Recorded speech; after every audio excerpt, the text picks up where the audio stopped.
Buka Quran surah ke-51 ayat 56. Paling kanan sebelah atas. Turunannya di Quran surah ke-61 ayat yang ke-6. Prakteknya di Quran surah ke-17 ayat 78. Waktunya di Quran surah ke-4 ayat 103. Dijaga di Quran surah kedua ayat 238. Kemudian disampaikan praktek jadi hadis riwayat Al-Bukhari nomor hadis 2008 sampai dengan 2010. Jelas? Belum saya terangkan. Wah, ini orang Banten paling hebat imannya. Belum diterangkan sudah jelas. Baik, satu kita mulai. Ya Allah, ya Rasulullah, kalau kami sekarang ingin meningkatkan kedekatan dengan Allah, meningkatkan akhlak kami, sehingga kami mendapatkan rahmat Allah subhanahu wa ta'ala, maka seperti apa kami mesti memulainya? Turun ayat dalam Al-Quran, untuk mempraktekkan akhlak ini kata Allah, saya bagi kepada dua aspek yang paling utama. Dua ini Anda kerjakan, maka Allah berjanji dalam Al-Quran, akan diturunkan rahmat dan keberkahan dari Allah, bukan hanya untuk satu orang, untuk seluruh kalangan yang mempraktekkan. Kalau semua masyarakat Banten, gubernurnya, wakilnya, SKPD-nya, rakyatnya, semua masyarakatnya mempraktekkan dua hal ini, dijamin oleh Allah langsung di Quran surah ke-7 ayat 96 akan dibuka semua pintu keberkahan di langit dan di bumi untuk tempat itu. Satu, saya agak cepat. Akhlak yang pertama kata Allah, Quran surah ke-51 ayat ke-56. Wa ma khalaqtul jinna wal insa illa liya'budun. Tidaklah aku ciptakan jin dan manusia itu kecuali tujuan utamanya untuk memaksimalkan ibadah kepadaku. Bagian pertama. Tidaklah aku ciptakan jin dan manusia itu kecuali tujuan utamanya untuk memaksimalkan ibadah kepadaku. Kata para ulama tafsir, mustahil seseorang menunaikan ibadah kepada Allah subhanahu wa ta'ala kecuali disertai dengan akhlak, cara bagaimana maksimal dalam beribadah untuk menyembah Allah subhanahu wa ta'ala. Maka turunlah kemudian ujian dari Allah, disertakan ujian itu dengan penampilan akhlak yang terbaik. Mari kita lihat pelan-pelan. Buka Quran surah ke-20 ayat ke-14. Nabi Musa alaihissalam ingin mendekat kepada Allah, ingin menjadi hamba Allah yang baik, ingin mengajak masyarakatnya supaya diberkahi oleh Allah. Apa keterangan pertama kata Allah subhanahu wa ta'ala? Perhatikan kalimatnya. Innani anallah. Kata Allah, hei Musa, saya Allah. La ilaha illa ana. Tidak ada Tuhan selain saya. Fa'budni, sembah saya. Ketika Allah memperkenalkan dirinya kepada Musa alaihissalam, kata Allah, saya Tuhan, nggak ada Tuhan selain saya, sembah saya, sembah saya. Bagaimana cara menyembahmu ya Allah? Wa aqimis salata li dzikri. Tunaikan salat untuk mengingat saya. Tunaikan salat untuk mengingat saya. Perhatikan bagian pertama ini. Pelan-pelan. Kata Allah, Musa, kamu hamba saya, kamu menyembah saya. Cara menyembah saya, tunaikan salat kepada saya. Musa diminta salat. Buka Quran surah 19 ayat 31 sampai dengan 33. Isa alaihissalam ingin menjadi hamba Allah yang baik, Rasul yang baik untuk memberikan keselamatan pada umatnya. Apa perintah Allah? Kata Allah, hei Isa alaihissalam, jadi hambaku yang baik, tunaikan salat kepadaku. Perhatikan kalimat hadisnya. Idza qala al-'abdu alhamdulillahi rabbil alamin. Jika seorang hamba memulai salatnya, kemudian dia mulai baca Al-Fatihah, dia baca alhamdulillahi rabbil alamin, qala Allahu azza wa jalla, hamadani abdi. Maka Allah menjawab seruan itu dengan mengatakan, hambaku sekarang sedang memujiku. Wa idza qala al-'abdu ar-rahmanir rahim. Kalau hamba berkata ar-rahmanir rahim, kata Allah, qala Allahu azza wa jalla, asna alayya abdi, hambaku sedang menyanjungku. Wa idza qala al-'abdu malik yaumiddin. Kalau hamba berkata malik yaumiddin, perhatikan hadisnya. Qala Allahu azza wa jalla majjadani abdi. Kata Allah, hambaku sekarang sedang mengagungkanku. Sekarang perhatikan. Idza qala al-'abdu iyyaka na'budu wa iyyaka nasta'in. Jika seorang hamba berkata dalam sholatnya, ya Allah, iyyaka na'budu, sekarang kami sholat dengan benar, menyembahmu ya Allah, wa nasta'in, sekarang kami punya masalah, kami mohon berikan solusinya. Si fulan anak saya mau sekolah ya Allah, besok saya mau ujian ya Allah, saya kena musibah ya Allah, minta dalam hati Anda.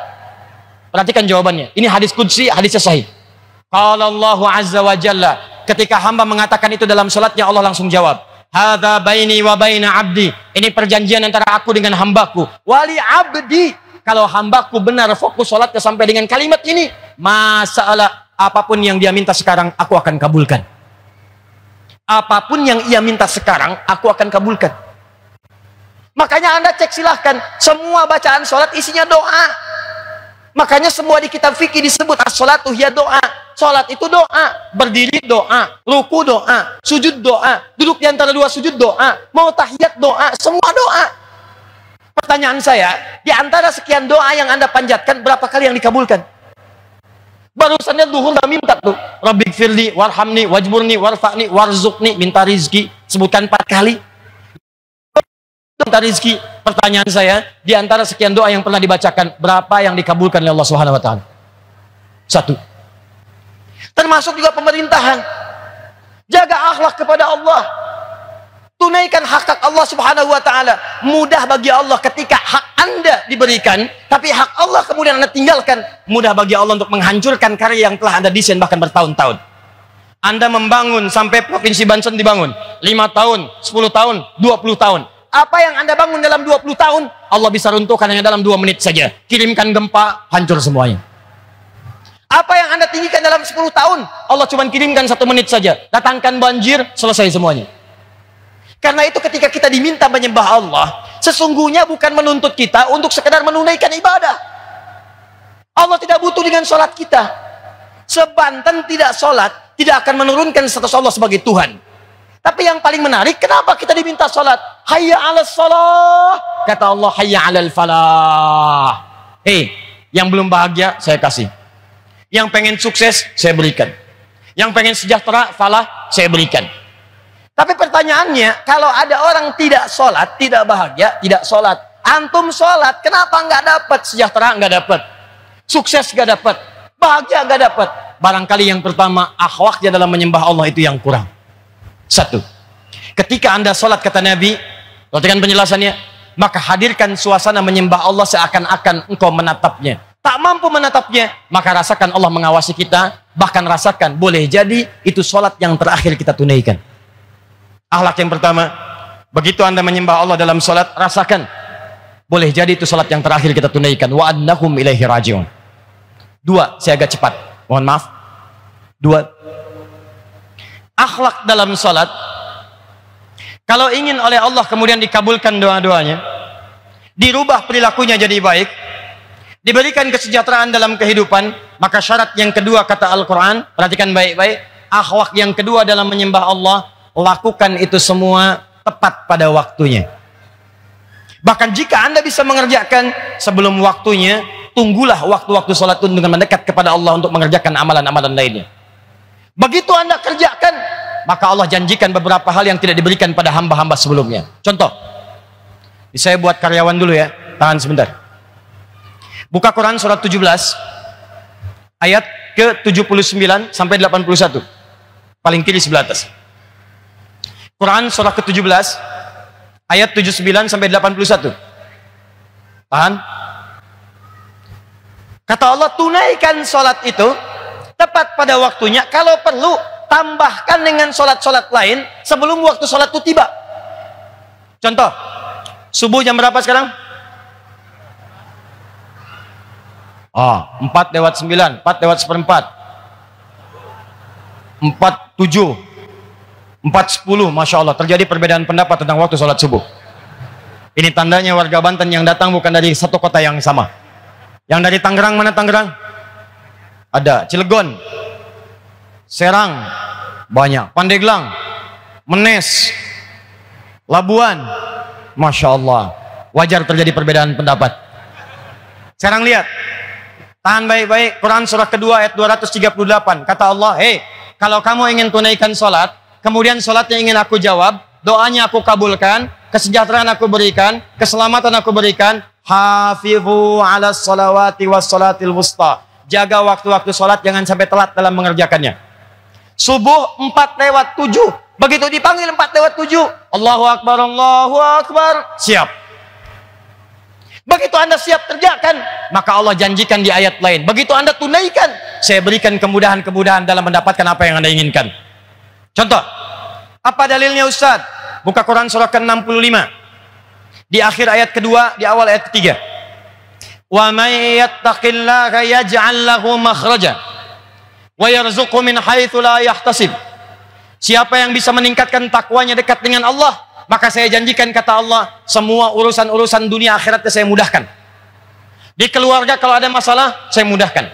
Di kantor kalau ada masalah, saya mudahkan. Hidup di masyarakat kalau ada masalah, saya mudahkan. Wa yarzuqhu min haitsu la yahtasib. Bahkan rezekinya pun saya datangkan dari sisi yang tidak dia duga. Rumusnya, tingkatkan takwa, saya mudahkan hidupmu. Bukan nggak punya masalah, saat akan punya masalah diringankan oleh Allah Subhanahu wa taala. Sekarang pertanyaannya, ya Allah, bagaimana cara kami meningkatkan takwa? Disebutkan 115 cara dalam Al-Quran. 115 cara ini, cara pertamanya Al-Baqarah ayat 2 dan 3. Ketika Allah menyebutkan kalimat takwa pertama, amalannya sholat. Dzalikal kitabu la raiba fi hudal lil. Siapa muttaqin di situ? Alladzina yu'minuna bil ghaib wa yuqimunas. Mereka menunaikan salat. Kapan menunaikan salat? Hafizu 'alas shalawat. Jaga salat, tunaikan sesuai dengan tepat waktunya. Di begitu azan berkumandang, Allahu Akbar, Anda siap. Yang hebat, nih yang hebat. Sebelum azan berkumandang, Anda sudah siap-siap. Azan subuh jam 4:07, jam 3 Anda sudah bangun. Ada yang zikir, ada yang salawat, ada yang tahajud.